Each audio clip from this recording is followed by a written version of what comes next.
নমস্কাৰ সকলোলৈকে পুনৰবাৰ স্বাগতম জনালোঁ ছাত্ৰ ছাত্ৰীসকলৰ বাবে এটা বিশেষ খবৰ আজি ভিডিঅ'টোৰ জৰিয়তে আমি জনাব খুজিছোঁ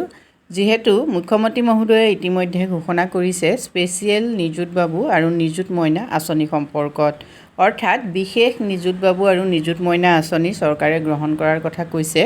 আৰু এই আঁচনিৰ সুবিধা এইবাৰ কোনে কোনে পাব যেহেতু আমি সকলোৱে জানো যে যিসকল ছাত্ৰীয়ে ইতিমধ্যে মেট্ৰিক পাছ কৰিছে বা হায়াৰ সেকেন্ডাৰী পাছ কৰিছে তেওঁলোকে কলেজত পঢ়াৰ বাবে নিযুত মইনা আঁচনিৰ জৰিয়তে তেওঁলোকক এটা সুবিধা দিয়া হয় আৰু নতুনকৈ যেহেতু নিযুত বাবু আঁচনি চৰকাৰে গ্ৰহণ কৰিছে যিখন আঁচনিৰ জৰিয়তে ছাত্ৰসকলক ডিগ্ৰী পঢ়ি থকা ছাত্ৰসকলক বা হায়াৰ সেকেন্ডাৰী পঢ়া ছাত্ৰসকলক চৰকাৰীভাৱে ডিবিটি সিস্টেমত ফাইনেন্সিয়েল এছিষ্টেন্ট অৰ্থাৎ বিত্তীয় সুবিধা দিয়া হয়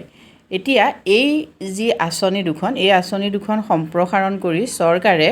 এখন স্পেচিয়েল নিযুত বাবু আৰু নিযুত মইনা আঁচনি প্ৰৱৰ্তন কৰাৰ কথা ঘোষণা কৰিছে এতিয়া কোনসকল ছাত্ৰ ছাত্ৰীয়ে এই আঁচনিৰ সুবিধা পাব সেই সম্পৰ্কে তোমালোকে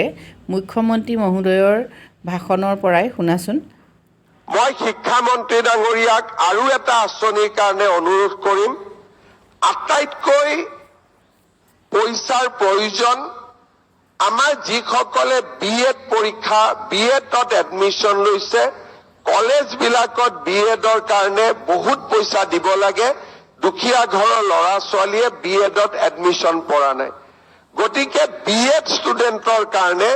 আমি এটা স্পেচিয়েল নিযুত মইনা আৰু নিযুত বাবু আৰম্ভ কৰিব লাগে যাতে কলেজৰ ফিজখিনি ল'ৰা ছোৱালীয়ে দিব পাৰে দুখীয়া ল'ৰা ছোৱালী যাতে বিএড পঢ়াৰ পৰা বঞ্চিত হ'ব নালাগে এই দিশটো আমি নিশ্চিতভাৱে লক্ষ্য কৰিম